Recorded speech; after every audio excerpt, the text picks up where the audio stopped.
Hi, I'm Tony Nichols, and welcome to Chamber Chat.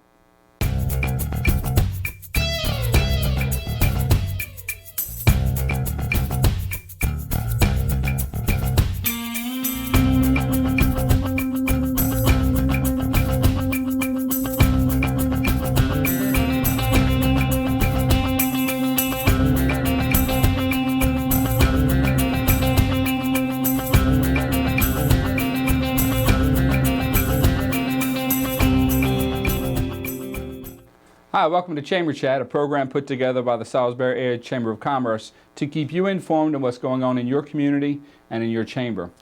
Joining us as our first guest for this edition of Chamber Chat is Mike Dunn, President and CEO of Greater Salisbury Committee. Good morning, Tony. Congratulations on that new appointment. Thank you very much.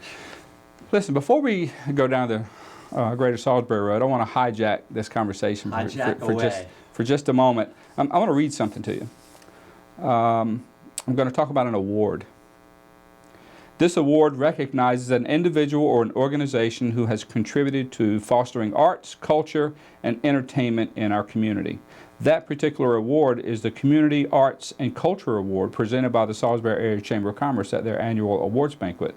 And Red, White, and Boom won that award. Yes, we did. You know a little something about Red, White, and Boom. I do know a little something about it. Speak to us, man, about what that meant leading up, you know, the time, effort, and energy that the community put in, certainly you put in, and ultimately being recognized in this way. Well, first and foremost, ultimately being recognized, it was very humbling. I remember when Shannon called me the morning and said, Red, White, and Boom has won the Arts and Culture Award. I mean, I truly took a breath, because I don't do this, the things that you do, the things that we do, you don't do it thinking you're going to get some sort of award for it. But I was very honored, and that it came from the Chamber kind of made it even better so. The Chamber has been one of our partners in Red, White, and Boom since the second year, and we're in year 5 now. So it was wonderful. Red, White, and Boom, as you know, is the community's free 4th of July fireworks celebration. We'll be having them again this year. Same location over at County Stadium. There were probably 6,000 or 7,000 people over there last year. We put on a spectacular show. It's a $20,000 show, and it's only happens because this community has embraced it, has allowed me the opportunity to knock on their door and ring their phones and make contributions. And so it's a wonderful endeavor, and I'm thrilled to have any part in it. Well, I think it instantly became part of the fabric of Salisbury, because I've had tons of people to email me or call me, where is it happening? Where are the fireworks this year? Yeah. Luckily, I knew. Yeah. But so it's people have come to look forward to it, as they well should. So congratulations on that. Thank you, Tony, very much. All right, let's dig into Greater Salisbury. Sure. Back in January, man, you accepted the post as President and CEO of Greater Salisbury, an organization that's only 2 years older than me. Yeah, and a few younger than me. Right. So tell us how those first few months have been. It's been really wonderful. I'm 4 months into the job as the president and CEO of this organization that is, it'll be 50 next year, so Tony's just giving away how old he's coming. That's you can tell by the wisdom. You know, Greater Salisbury Committee, it's an organization. We've got about 100 members, and our mission is to identify the community's problems and to try to seek broad solutions to them. And we try to serve as a catalyst to good things that are happening in the community. And historically, the Greater Salisbury Committee has been responsible for the establishment of Warwick Community College and the Community Foundation of the Eastern Shore and Salisbury-Wicomico Economic Development. And the list it's impressive, and it goes on. It is, and it's a daunting job, but I'll tell you, Tony, it's one of those jobs, and I think you're in one of them now, where going to work, it really is exciting because something new is happening every day. And the phrase that I'm starting to use out there is that the Greater Salisbury Committee kind of sits at a neat intersection. And that intersection is problems and challenges, but it's also people, and it's resources, and it's community. And so it's a fun place to go to work every day, and I'm honored to have the job. So if, just to play devil's advocate, there are no secret handshakes? No, there are no secret boardroom meetings? There are not, as you know. One of the myths of the Greater Salisbury Committee is, what does it do, and does it operate in secret? And, you know, for a while there, the way that they did operate, it really was, and you're going back to 30 and 40 years or so ago, it was a gentleman's agreement. We've got a problem, let's get behind this door, and let's kind of come up with a solution. But we're not doing that anymore. We're creating partnerships and coalitions. We have to, and that's the only way to proceed. Well, the direction or the format in which the organization is now run has changed, which allows you to come out here and be the face and speak on behalf of the organization, I think, which has already begun to help change the, or give people a new look at what the Greater Salisbury Committee is and what it has been all along. That's right, and it was necessary. I am literally the first president and CEO. Everybody who came before me, I'm only the fourth, they were the executive director. Right. And that move was made on purpose because the Greater Salisbury Committee membership finally realized that it's 2015, it's 2016, and they want me to be out there kind of pushing the agenda as opposed to sitting back and waiting to see where the agenda comes to me. Right. So we have a Facebook page, we're revamping our website, we're doing all the things, we're partnering with the Salisbury Area Chamber and the United Way and the Community Foundation, the Wicomico Board of Education. We know that in order for the Greater Salisbury Committee to succeed and to be what it has historically been, we can't just sit in our Greater Salisbury building and dictate or sit on high. We have to get involved, and that's where we're going. You stole a little bit of my thunder there, because I was going to bring up, you know, the noticeable efforts to reach out to other successful organizations, to partner with them and collaborate with them. And the question was going to be, why do you feel that that's important? Not that we haven't always wanted to, and I say we, full disclosure, I'm on the Greater Salisbury Committee. Not that we haven't always wanted to, but the charter, if you will, wouldn't allow it. Yeah. But why is that important, if you could rehash that answer? If you look at every successful organization, from the Chamber to the United Way to the Community Foundation to the Greater Salisbury Committee as we now exist, to Red, White, and Boom, to Ben's Red Swings, to Third Friday, none of them operate all by themselves. Right. You know, the Chamber has 850 members. We've got 100 members.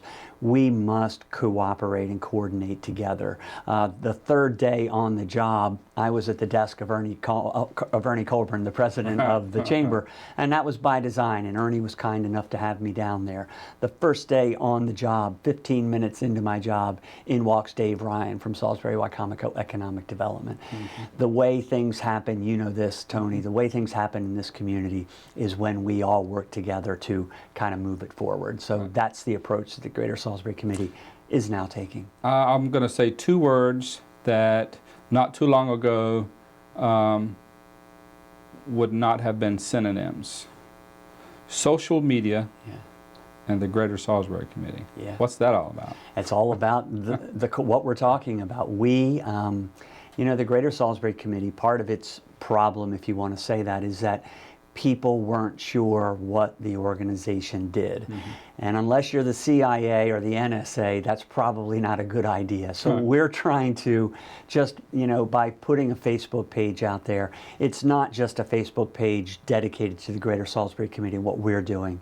It's a Facebook page dedicated to the community and making sure that the community is aware of the role that we're playing and that other organizations in town are playing. You know, we're winding down in time, but I do want to make sure we get in there that for the first time in a long time, the Greater Salisbury is helping to start a new foundation. Yeah, as with the Salisbury Chamber as our partner. Can you tell us about that? Yeah, sure can. We're going to be starting the Wicomico County Education Foundation, a new 501c3.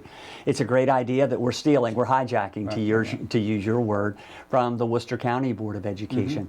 At this time, as you know, as all of the viewers right now know, there's some challenges facing our public schools. And so the Greater Salisbury Committee and the Salisbury Area Chamber of Commerce, we're going to form this Wicomico County Education Foundation. We have as our sounding board Erica Joseph and the Community Foundation, and we're putting the steering committee together right now, and we're very much looking forward to that partnership and bringing something forward that the community can embrace and it can make a difference in the community. Very good. Mike, we're going to have you back, as I know we could take up the entire show just talking about the things that's going on in the Greater Salisbury Committee, but thank you for joining us here on Chamber Chat. My pleasure. Thank you. Mike Dunn with the Greater Salisbury Committee and founder of Red, White, and Boom. We'd like to give you this opportunity now to take a look at the upcoming events with the Salisbury Area Chamber of Commerce.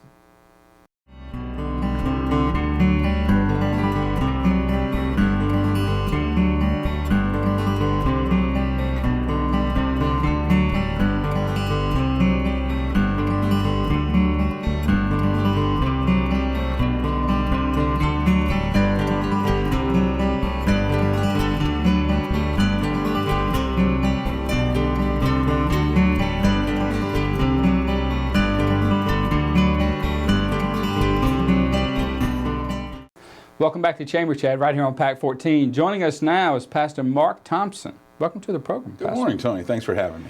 Well, as we did with Mike, I want to start by reading something. Okay. The Humanitarian Award for the Salisbury Area Chamber of Commerce has previously only been awarded 10 times in the 96-year history of the Chamber to truly superb members of our community who have dedicated themselves to the greater good for all. You, my friend, were the 2016 Humanitarian Award recipient. Yeah, and even listening to you read that now, I'm still humbled, honored, and blessed, extremely blessed to be recognized by the Chamber for this award. Well, so tell me, give me the Cliff Notes version. For those of you that use Wikipedia, that's what I had to use, is Cliff Notes. A guy that's from here comes in and digs in and gets this kind of award. How does that happen? Well, someone asked me about that. Where have you been since I've been here almost 20-some years, but something, Tony, it starts back from my early years when I was in Erie, Pennsylvania as a little child. I felt that I was insignificant, didn't really offer much. I have my 6th grade class picture. When I was in 6th grade, I had a 4th grade reading ability. But what happened, I realized that as I grew older and people helped me that, you need to dig in and work so hard to be the best you can because others are looking at you. Right. And what I found through this humanitarian award, what I've been trying to do is show young people that it's not where you start, but it's where you're going. And so I've worked very hard just to be the best I can for that one child who's struggling, because I struggled a lot when I was young. All right, that's awesome. So you're minding your own business, and you get a telephone call. My assumption is from Shannon at the Chamber, and she tells you you've won this award. I thought it was a joke.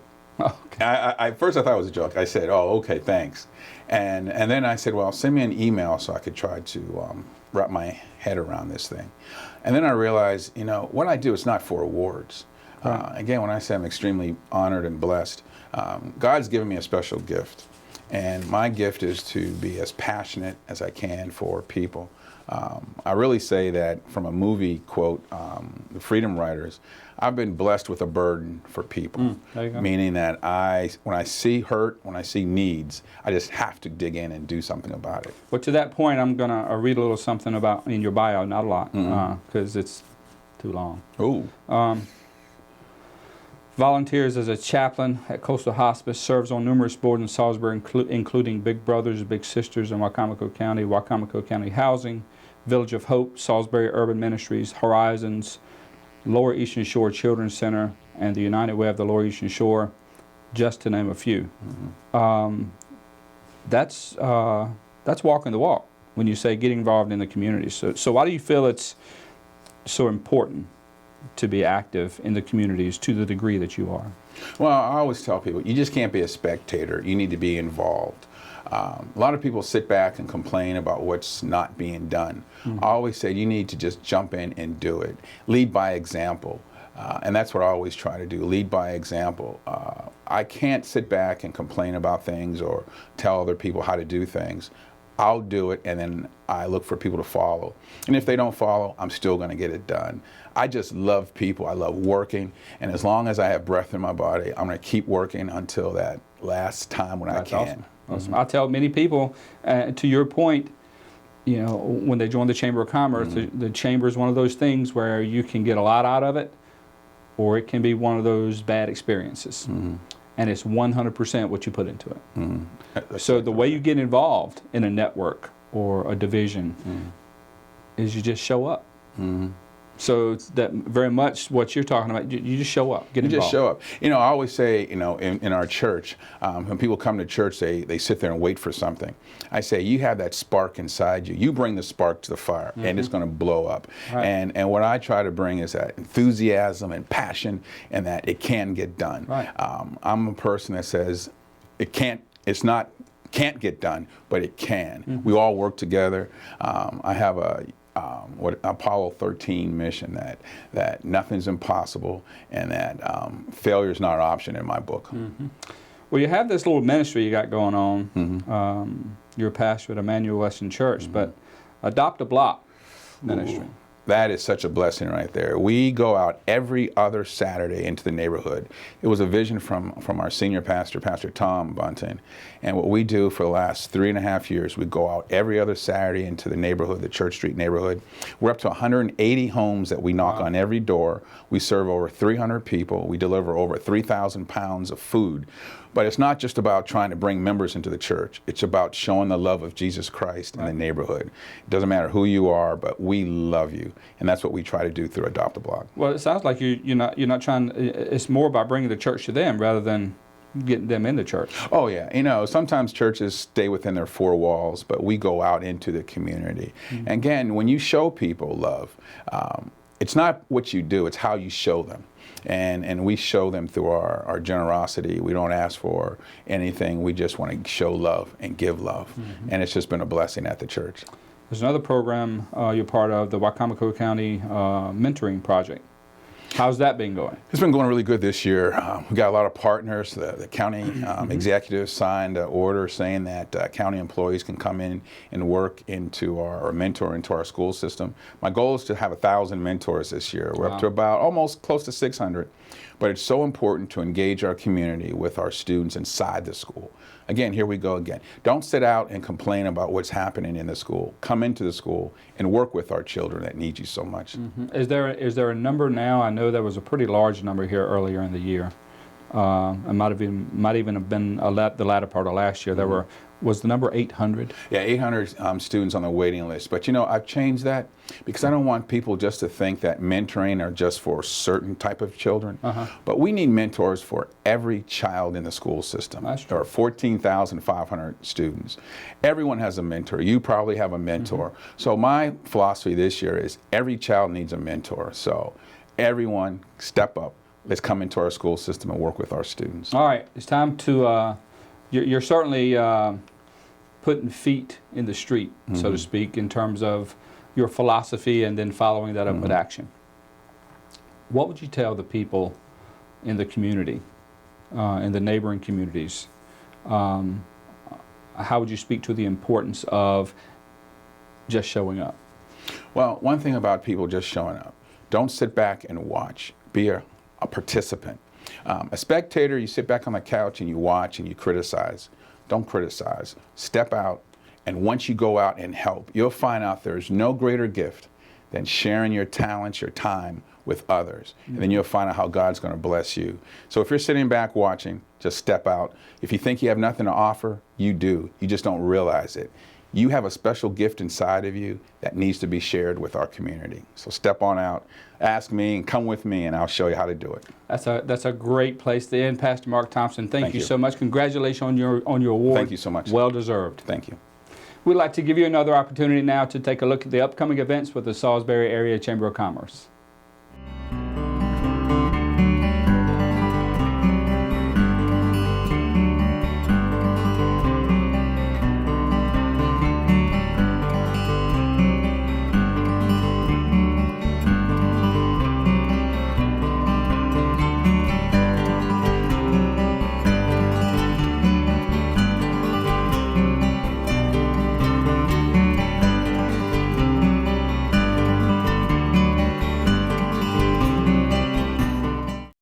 Welcome back to Chamber Chat right here on PAC 14. And joining us now is Kevin Justice, CEO of Matisse. But you're not here to talk about Matisse. No. Today we're here to talk about the M4 reactor. Yeah, the name sounds really cool. Thank you. Tell us what the M4 reactor is all about. So the M4 reactor, we're trying to build a community space where we'll help people engage in experiential learning in science, technology, engineering, arts, and math, with the intent of making things and either turning that into a business or using those skills to get a better job. You know, I think it's a very relevant approach, because when we just create the space to allow things to happen, we get things like Third Friday and First Saturday. And the New Year's Eve ball drop, just by creating a space. So I think in a very similar vein, it sounds like you're doing this as a teaching and learning tool. Yes, definitely, and having a lot of programming to kind of guide people through it. When we talk about experiential learning, it's very different than classroom learning, where someone's at front, Right. talking to you and you're taking notes. Uh-huh. Experiential learning is much more about hands-on, getting to figure out something on your own and how it would work. Really, how we learn as adults in many ways, because if you're given a problem at work or something, you typically don't go to a classroom to figure out how it's done. You have to figure it out on your own. Yeah, one of the many self-analysis or tests that I took, and it determined if you were a feeler, a watcher, a thinker, or a doer. And everybody's always seen me as this big doer. But I was a thinker-doer. I was a little higher on the thinking aspect than doing, because I put so much thought into what we were going to do before we did it. So it made it appear that way. So I'm one of those hands-on kind of people as well. So you talked a little bit about the programming, having the right kind of programming. What Right. kind of programming do you guys, or will you have? So we're starting with our summer youth camp, which is 5 weeks of, we're calling it Summer of STEAM. We've got programs including robotics, model rocketry, 3D printing and 3D CAD. We've even got some circuitry and programming in there as well. And these are for youth from going into the 7th to 12th grades, and that'll start in July. And that's just the beginning of what we're planning. Oh, that's the tip of the iceberg. So you said STEAM, and I did a little bit of research and went to the website. I know what it means, but you took STEM and it's STEM plus. It's STEM plus an A for arts, and that is now the new trend, is to say STEAM. Some people around here might say the A is ag, but no, ag is a That's right. totally different category. It could be A squared. There you go. Okay, so you're just starting out. Do you need organizational support in terms of space to put these programs? To have people support from the community, to tie into, volunteer work, all of that has to come into play. Yes, definitely. Being a startup nonprofit, we're starting with zero, and we're really focused on 3 things to start with. First is the people, trying to get grassroots involvement. We've been having all sorts of interest meetings to see if people are interested, and those have been a great turnout. I've got 10 people already that are volunteering with the organization on a regular basis to help us do things like creating our educational plan, doing our membership documents, all sorts of different things, our marketing. We'll have a booth up this coming 3rd Friday even, and continue to do that on 3rd Fridays. So yeah, there's definitely opportunities for people to get involved from the volunteer standpoint. But when we think about the other keys, especially partners in the community, we've had a great response so far to the people and companies we've reached out to, but we're still looking for more from that perspective. Organizations like the library and the Maryland Extension Office and AING have been great in terms of helping us out and identify space that we can use short term, but we do need to find space long term. And we've got some feelers out, but still haven't found the exact right space for us. We'd like to be downtown, be central to the city and that sort of thing. So we'll see what's available, and maybe someone seeing this can help us out. Okay, so I'm sitting here. There are certain things that I'm okay at, and then there are certain things where I need to let someone else step forward and help. So I'm thinking all these technological terms and the robotics and the shooting the rockets off, and I can't do any of that. So but I'm sure there's a place for people like me, not just the very technical side of things. Well, and I would argue that you can do all of that. Okay. Because even our summer program that we're doing with the youth this summer, there is no experience required, and yet they're going to walk out, the students that do robotics, they're going to walk out with a robotic arm that they built and programmed. And we could even teach you to do that, Tony. Model rocketry, same thing. A lot of these things boil down to very core skills that most people have and can easily be taught. It may sound lofty that we use all these technological words and so forth, but it really is simple, and it's about putting a lot of small skills together to be able to accomplish something. So, when you think about CAD, well, okay, maybe you've never used a CAD program before, but it's not hard to show you how to do that and how to draw boxes on a screen and then to shave pieces off to actually make something in 3D that we could print. Speaking of 3D and printing, it's a pretty cool prop, but I'd like you to speak to it. We've got Sure. a little M4 reactor there. Yeah, this is just a little stand that one of our volunteers had designed. As you can see, it's M and 4, and then the reactor on the bottom there. And this was 3D printed after it was designed in CAD. Took about, I want to say, about 5 hours to print this. It's a pretty solid piece. And we're going to use this to model into our trophies for the different awards that we give out. Very good. That's pretty awesome. Yeah. So this is, and to design this took him about 15 minutes. So it really wasn't much from a design perspective. The printing process takes a lot longer. Right. And you got one more piece of equipment there you brought in, which looks like an iPad to me. Well, it is an iPad with an attachment that's a 3D scanner. Okay. And this 3D scanner is using infrared beams. So if I wanted to, I could spend a few minutes and walk around you and have a complete 3D image of your head. And we could then print it. Two of me is not such a great idea. But it's that simple to plug into an iPad and just attach it. Exactly. Plug it. The device is extra, obviously, not very expensive, and there's software on the iPad that you load up, and you just walk around, and it's using a combination of the camera that's in the iPad plus the infrared beams that's being generated and caught by this other sensor to do a 3D map of whatever you're scanning. That's fantastic. So that's some of the tools and a picture of what the students, participants that are going through the program will be using and making. Exactly, exactly. And, we were talking about the youth programming being the tip of the iceberg. Our goal is also to move into dislocated training. So using these same skills to get adults in terms of better, whether it be soldering skills, programming skills, using CNC machines, so that they can get a better job or get a job in the case of some of them. Yeah, so I think that's so vital, because nowadays when a person loses their job or from a plant closing or whatever, many times it's a different career path that they have to go down. So they have to have an entirely different skill set than what they had for the last 20 years even. Exactly, and there really aren't that many places in our community that does that technical training, that hands-on training. That's what we hope to be able to provide. All right. Tell us how local businesses can get involved and get support. We have to have support from the community. Yeah, definitely. From the local business perspective, we first hope that they would come to one of our interest meetings to learn more about us. But more so, we're starting a corporate sponsorship program. We hope that companies participate with that. We'll be doing direct asks from that perspective. And then also I would ask, especially organizations companies that have shops and so forth, to look around and see if you have some old equipment that you're not using, some old supplies and that sort of thing, because we are definitely accepting donations to get our facility running. I'm sure every organization could pull out some things out of the corner that would be able to use. So rather than say they won't need this, offer it up, and it's probably needed. Exactly, exactly. Very good.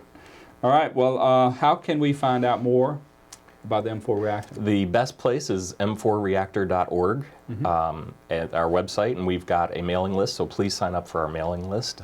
We don't send too many emails out, but it's all about the activities we're having. Right. Parents can also sign up their students for the Summer of STEAM programs on our website. Kevin, thanks for coming in and sharing, man. That sounds exciting. Thank you. We'd like to thank you for joining us on this edition of Chamber Chat. And as always, if you missed part of this program or you'd like to view previous editions of Chamber Chats, you can log on to PAC 14's website and utilize their on-demand function, or you can visit the Chamber of Commerce's website as well. That's about all the time we have for this edition of Chamber Chat. My name's Tony Nichols, your host, encouraging you to make a difference.